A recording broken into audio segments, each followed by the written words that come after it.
Eh bien, bonjour. Bonjour.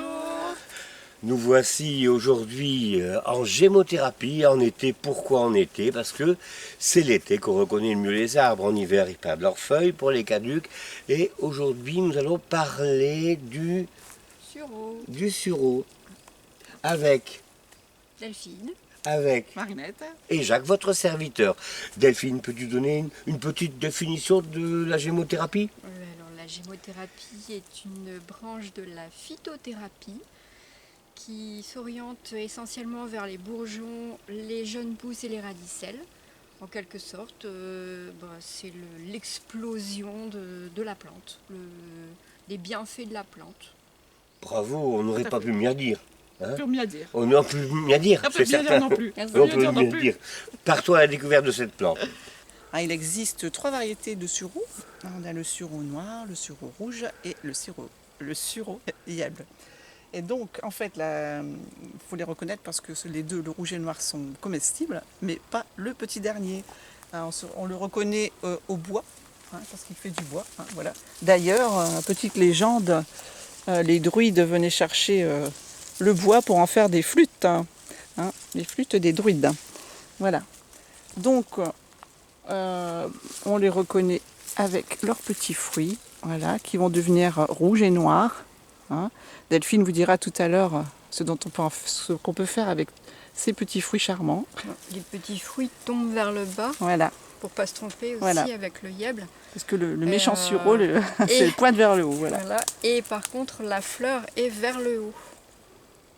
Oui.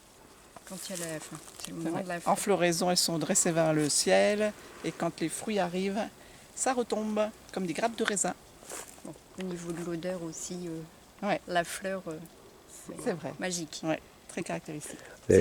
On peut dire également que le yèble, c'est une herbe, alors que le sureau noir, Voilà. c'est un arbuste, C'est ça. un ligneux, ce qu'on appelle un ligneux. Et on peut dire qu'en fait que cet arbre est un arbre aux fées. On l'appelle l'arbre aux fées. C'est un arbre magique. Voilà. On s'en servait. Ça portait chance. On dit toujours que quand on a un sureau chez soi, c'est le bonheur dans la maison. Donc celui qui n'avait pas de sureau dans le jardin, il venait en cueillir des branches et puis l'accrocher en haut des portes de la maison ou même dans les étables pour les animaux. En fait, on disait qu'effectivement ça protégeait le bétail, mais bon, il faut savoir que ça éloigne, le sureau éloigne les insectes nuisibles pour le bétail. Donc c'était surtout ça. C'était surtout ça, sa qualité pour le bétail. Delphine, tu peux peut-être nous donner les propriétés du sureau? En fait, quand on en prépare un macérat, ça aide pour les digestions lentes, tout ce qui est digestion lente, constipation, comme une espèce de petit traitement de fond. Il est bon aussi pour les allergies saisonnières. Donc en petite cure de quelques semaines. On parle bien du bourgeon. On parle bien du bourgeon, le macérat glycériné de bourgeon. On prépare au printemps, évidemment.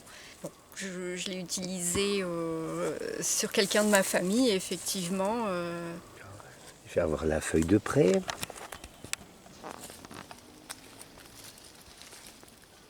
Donc, par 5, les petites branches. Donc voilà. Et elles sont en opposé, avec une feuille au bout, et elles sont toujours par 5. Parfait, les fruits, on les a fait voir. Légèrement dentelés. Nous sommes en été. Alors tu peux prendre les vertes. Oui, les vertes et les rouges. Les rouges, parce qu'il y a des recettes différentes en fait. Alors Delphine va nous parler de recettes. Alors, ici elles sont en baie avancée, mais au printemps on peut travailler la fleur, donc en champagne de fée, en gelée. Quand elle est encore verte, on peut travailler la baie un petit peu comme les capres, avec une espèce de vinaigre mariné. Et ensuite, la baie, alors on peut en faire aussi de la gelée, des petites tartes, mais il faut absolument les manger cuites. Parce que sinon c'est passablement toxique. Disons que vous en prenez 2-3 et c'est hautement diurétique. Enfin, vous trouverez les recettes dans la description. Oui, voilà, quelques Et- recettes. Et maintenant, Marinette va nous parler, pour certains, de notre enfance. Oui. Et voilà. Oui, est-ce que vous vous souvenez? Alors bon, après, pas si vous avez 20 ou 30 ans, même 40 ans, mais si vous avez notre âge, à Jacques et à moi, ça doit vous parler parce qu'en fait, on se servait de ça pour faire de l'encre. Hein, donc on avait ça dans nos encriers parce qu'on écrivait encore à la plume. Hein. On n'a pas connu Moïse, mais bon, les gars, on n'est pas loin. Voilà, voilà. Tout est dit. Alors voilà, ainsi s'achève notre petite visio sur le sureau, Monsieur le Sureau. Et en attendant la prochaine, Suivez-nous. Prenez bien soin de vous. au revoir et à très bientôt. Au revoir. Bientôt.